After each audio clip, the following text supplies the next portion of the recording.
Hi there, my name is Amber Horsley, and it's my deep privilege to share how amazing our God is with you. So one of the favorite things I have about my practice is just I have a lot of conversations with people about God. And one of my conversations recently just brought up a really good point. That was something I was like, you know what? We're going to talk about that. And it was how we hear God. Because when we were talking, she was like, you know what I was kind of expecting is like this big booming voice, like, you know, when the heavens broke and just God spoke from the heavens when Jesus was baptized. You are my beloved son with who I'm well pleased. So she's like, I'm expecting this big voice. And, you know, I can't say that the way I hear God is the way that everyone hears God. I don't believe that. But, you know, I was like, you know, that is a really good point, is how do we hear God? And for me specifically, I hear God just as this little nudge in the back of my mind, just this little, just voice. It's like, it's my voice, like my conscious and like how I talk to myself, but with a different tone, a different timbre. It just, I can tell it's not my voice. I can tell it's something else, and I can tell it's God at this point. And it's hard to say. I can't tell you exactly when I figured it out or when I knew 100% it was God. But I do 100% know and believe that if you don't necessarily make it a practice of talking with God and listening to him or things like that, if you ask, hey, Lord, like, did you say something weird about all this stuff? Like, help me to hear your voice or discern your voice. Like, I 100% believe, because he's a good father, if you ask him to help you to hear his voice and to really hone in and know that that's him, he'll do that because he wants a relationship with you. He wants to have a conversation with you and a dialogue with you. So I highly encourage you to do that, because it is such a beautiful thing to have daily dialogue with God. I think hearing from God, it's like any relationship that you have. As you get to know the other person, that relationship builds and it deepens, and that intimacy deepens.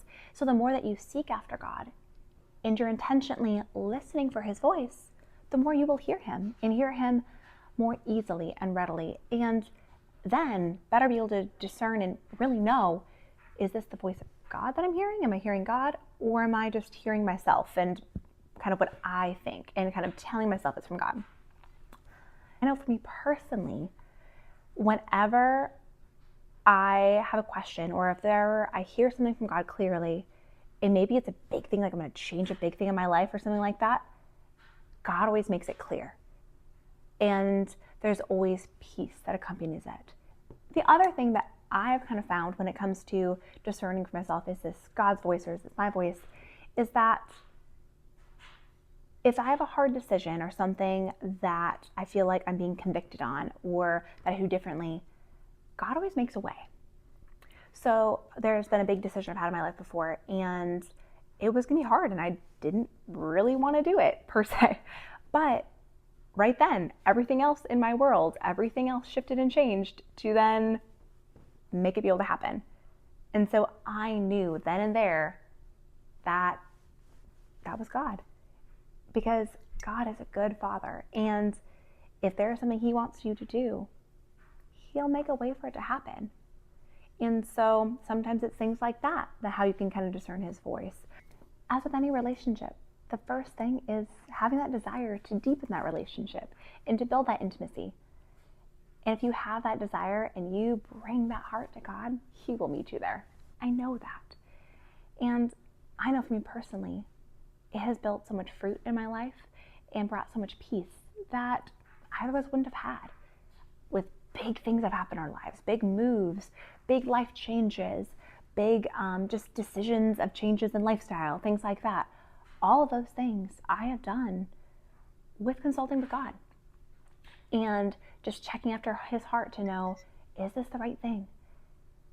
And I can tell you, I have so much deeper peace and just certainty and knowledge that I'm doing the right thing when I'm just checking with God. And that brings me joy, is that I'm walking in fellowship with him. And I can't imagine doing it on my own.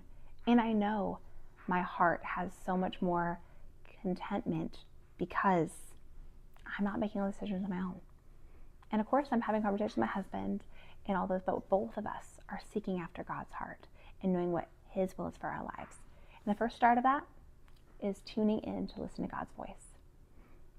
And it's a process, kind of tuning in and really hearing it and kind of deciphering it for yourself. But there is no greater thing that I think you can do than tune your heart to listen to the Lord.